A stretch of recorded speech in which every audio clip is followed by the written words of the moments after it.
One of the first things a knitting pattern will ask you to do is to make a swatch. It can be easy to skip this step and start casting on for your full project right away. But there are some important reasons why swatching is also important. Hi, I'm Hannah from knitting.com, and today we'll be going over why you would want to take the time to knit a swatch for a project. We'll also go over the important elements of a swatch and some common tips and tricks for swatching your knits. If you're ready to go, let's get started. Okay, I've got 3 swatches here. They're all made with the same yarn on the same size needles, but they're different stitch patterns, and we're going to go through the elements of what makes a really good gauge swatch versus what is usable as a gauge swatch. So for a quick review, a gauge swatch is something a pattern calls for when a designer wants to indicate how many stitches per inch they got for the pattern. So trying to tell you what kind of fabric they got in order to get their measurements and the shape of their garment that they've made. They want to make sure that your project matches theirs, but without actually being there with you. So the best way to do that is to give you some guidelines, and that is this measurement. It's called the row, which is the vertical number of stitches, and the stitch gauge for a swatch knit on the needles they asked for, with the yarn that they've asked for, in the stitch pattern that they specify. So in this case, I am making a flat project. These are all flat swatches, knit flat back and forth. If you're knitting a project in the round, you're going to want to make a swatch in the round. So you want to match as many elements as you can for the finished project.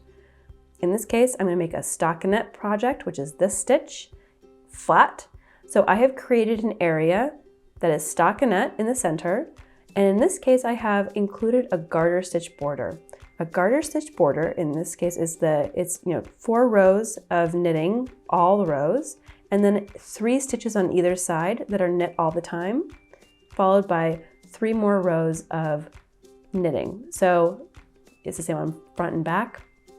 A garter stitch border encourages a swatch to lie flat and open. You can see it here. This stitch pattern also looks pretty close in terms of flat and open. This one does not. And it's a different stitch pattern, and a garter stitch border would help it kind of lie flat and open. It also gives you a better surface area for pinning your swatch open and out when you're blocking it, which is something I recommend. It's the second thing I recommend. These swatches here are not blocked yet, and blocking is when you spray or soak your fabric and then lay it out in the dimensions that you want. So you're kind of gently able to encourage it to be a little bit looser or tighter. It evens out your stitches. I always recommend blocking. It really changes the whole fabric at the end. In this case, this has been blocked. This garter stitch border was a good thing that I could use to pin it square while I measured and let it dry. Versus these, you can see this one's kind of rumpled and crumpled. It's because there's no border and it hasn't been blocked, and it's ribbing, which is part of the nature of it. So all those things make it harder to measure accurately the number of stitches you have compared to this version where it is very much knit with a border, it has been blocked. Also, another aspect is the size of your swatch matters when you're measuring. In this case, I always recommend that you knit at least 4 inches of measurable width. In this case, I have 5.5, so that's more than I need. The whole swatch is really 8 inches here, you can see. So if you can give yourself more room on the sides, that means you have a much more accurate center stage to measure versus, say, this one, which has shrunk to 5 inches. I can stretch it and relax it beyond that. However, it's just harder to measure 4 inches accurately, and that's really the gold standard for swatching, is to get a 4 inch by 4 inch measurement. And that way you can work backwards to the 1 by 1 by dividing those numbers by 4. And it's a much more accurate stitch count, which will matter on larger projects. So the more stitches you are working with, the more a small inaccuracy will become a big problem. So in this case, we have 3 stitch patterns here. We have stockinette. I have the same yarn on the same size needles in a 1 by 1 ribbing, which you can see here.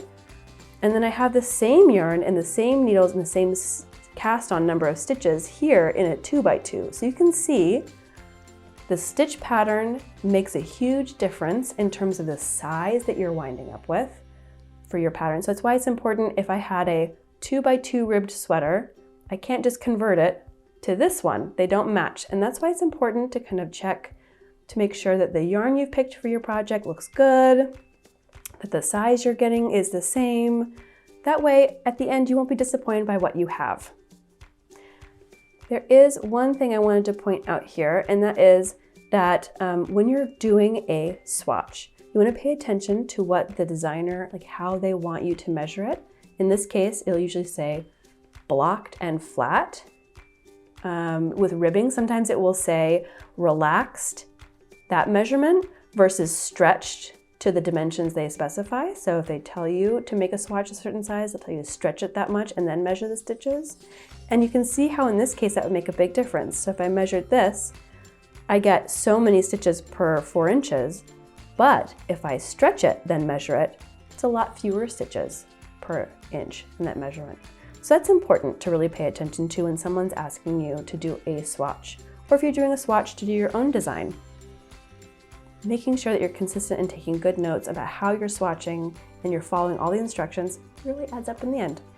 And if you get in the habit of doing swatches and paying attention to the small differences they make and all those changes make, then I guarantee at the end, you will have a project that you really love and you won't be so frustrated when something doesn't come out right, because you kind of know why sometimes, and it's a good indicator.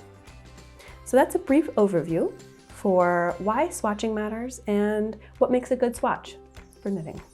Now that you know all the basics of swatching for knitting, I hope it convinces you to take the time to make a swatch every single time.